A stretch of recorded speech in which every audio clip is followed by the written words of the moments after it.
Hi అండి అందరికీ. ఇప్పుడు నేను చేసే రెసిపీ మొక్కజొన్నలు విత్ కరివేపాకు కారం పొడి. ఆ 2 కాంబినేషన్‌లో చేస్తున్నా. టేస్ట్ అయితే చాలా బాగుంటది. అది యూట్యూబ్‌లో ఉందో లేదో నాకు తెలీదు. నేనైతే సొంతంగా ఆలోచించి చేశానండి. టేస్ట్ అయితే చాలా బాగొచ్చింది. సో ఇప్పుడైతే రెసిపీలోకి వెళ్ళిపోదాము. ముందుగా ఒక ఐరన్ కడాయి తీసుకున్నాను నేను. అందులో నూనె తీసుకున్నాను.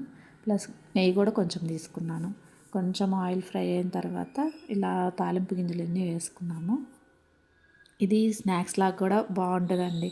ఇష్టంగా తినే వాళ్ళైతే స్నాక్స్ లాగా బాగుంటుంది. అలాగే మనం ఫ్రైడ్ రైస్ చేసుకుంటాం కదండి, అలాగే ఈ ఫ్రైలో కొంచెము మిగిలిపోయిన అన్నాన్ని కానీ లేదంటే వేడిగా అన్నాన్ని కానీ అలా వేసుకొని తీసుకోవచ్చు. టేస్ట్ అయితే చాలా బాగుండిద్ది. ఇప్పుడు తాలింపు గింజలు ఫ్రై అయిన తర్వాత ఆనియన్స్ తీసుకున్నానండి. ఆనియన్స్ని కూడా కొంచెం ఫ్రై అవ్వాలి. అయితే ఏమైందంటే మా బాబుకి బాక్స్ పెట్టేశాను. ఆ తర్వాత ఎలా ఉంది కొంచెం వీడియో తీసుకుందామనే లోపు మా కజిన్స్ దాన్ని మొత్తాన్ని ఖాళీ చేసేసారనమాట. అప్పుడు అనిపించింది, ఓ దీని టేస్ట్ అంత బాగుందా అని. సో ఇప్పుడు ఆనియన్స్ ఫ్రై అయిన తర్వాత కొన్ని మిర్చి తీసుకున్నాను, సన్నగా కట్ చేసుకున్న చిన్న చిన్న ముక్కలుగా. దానిలోనే కొంచెం కరివేపాకు కూడా వేసుకున్నాను అనమాట. అవి కొంచెం ఫ్రై అవుతుండగా ఇలా మొక్కజొన్నలు వేసుకున్నాను, అంటే కార్న్స్. వీటిని తీసుకున్నాను. అవి తీసుకొని ఇలా ఫ్రై చేసుకోవాలి. ఎందుకంటే మెయిన్‌గా అంటే మా బాబుకి కర్రీస్ పెడితే సరిగ్గా తినట్లేదండి. పప్పు అన్నము, చారన్నము ఇలా ఏమన్నా ఫ్రైస్ కానీ అలా చేసామంటే చాలా ఇష్టంగా తింటాడు. సో ఇది ట్రై చేద్దామని చెప్పి చేశాననమాట. ఇందులోనే మొక్కజొన్నలు కొంచెం ఫ్రై అవుతుండగా కొంచెం సాల్ట్ తీసుకున్నాము. ఆ సాల్ట్ వేసిన తర్వాత మంచిగా కలుపుకోవాలన్నమాట. అందుకోసమని ఇలా ఎందుకు ట్రై చేయకూడదా అని చెప్పి ట్రై చేశాను. టేస్ట్ చాలా బాగా వచ్చిందండి. మా బాబు స్కూల్ నుంచి వచ్చిన తర్వాత అమ్మ చాలా బాగుంది అని చెప్పాడు. ఇలా ఫ్రై అవుతుండగానే కొంచెం అల్లం వెల్లుల్లి నేను ఓన్లీ కచ్చాపచ్చాగా దంచుకున్నానండి. అది తీసుకున్నాను. అది తీసుకొని ఇలా మంచిగా కలుపుకున్నాను.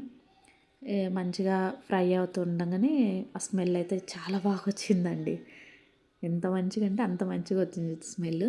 అందులోనే ఇప్పుడు కొంచెం నేను పసుపు కూడా వేసుకున్నాను.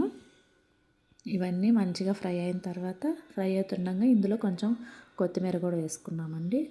నేను కారం అంటే మిర్చి వేసాను కదండి, సో అది సరిపోయింది. ప్లస్ మళ్ళీ కరివేపాకు పొడి వేస్తాం కాబట్టి నేను ఇంకా కారం కూడా ఏమి వేయలేదు. మీ ఇష్టం అండి. ఒకవేళ వేసుకునే పని అయితే కొంచెం బిర్యానీ మసాలా అట్లా కూడా వేసుకోవచ్చు. నేనైతే అవి ఏమి వేయలేదు. ఇలా చేద్దాము అని చెప్పేసి. ఇందులో ఓన్లీ కరివేపాకు పొడే కాదండి, ఇంట్లో మనము వెల్లుల్లి కారం చేసుకుంటాం కదండి, అది తీసుకున్నా కూడా చాలా బాగుంటుంది టేస్ట్. మీరు ట్రై చేయండి ఎలా ఉందో. అంటే నేను చెప్పడం కదా, మీరు ట్రై చేసి చెప్పండి ఎలా ఉందనేది. ఇప్పుడైతే నేను ఇంట్లోనే ప్రిపేర్ చేసి పెట్టుకున్నాను కరివేపాకు పొడి. అది తీసుకున్నాను అనమాట. మొక్కజొన్నలు ఇలా మంచిగా ఫ్రై అయిన తర్వాత కరివేపాకు పొడిని ఒక 2 టేబుల్ స్పూన్స్ అయితే తీసుకున్నాను. సో తీసుకొని మంచిగా కలుపుకున్నాను అనమాట. ఇంకొక 2 మినిట్స్ అంతే, సిమ్లో 2 మినిట్స్ ఇలా ఫ్రై చేసుకున్న తర్వాత దింపేసుకోవడమే. ఇలా జరిగిందండి. అరే వీడియో తీసుకోవడానికి కూడా నాకు ఒక ఛాన్స్ కూడా ఇవ్వకుండా మొత్తం ఖాళీ చేసేసారండి. అట్లీస్ట్ ఈవెన్ నేను కూడా టేస్ట్ చేయలేదండి. సాల్ట్ అవన్నీ సరిపోయినాయా లేదా కూడా నేను టేస్ట్ చేయలేదు. సో మా వాళ్ళు అలా ఖాళీ చేసేసారండి. మీకు నచ్చితే మాత్రం ట్రై చేయండి. నచ్చితే మాత్రము ఎలా ఉందో నాకు కామెంట్ చేయండి, ఓకేనా? టేస్ట్ అయితే సూపర్ వచ్చింది. అంటే నేనేదో ఓవర్గా చెప్తున్నాను కాదు, ఓకేనా? ట్రై చేయండి. Okay, bye.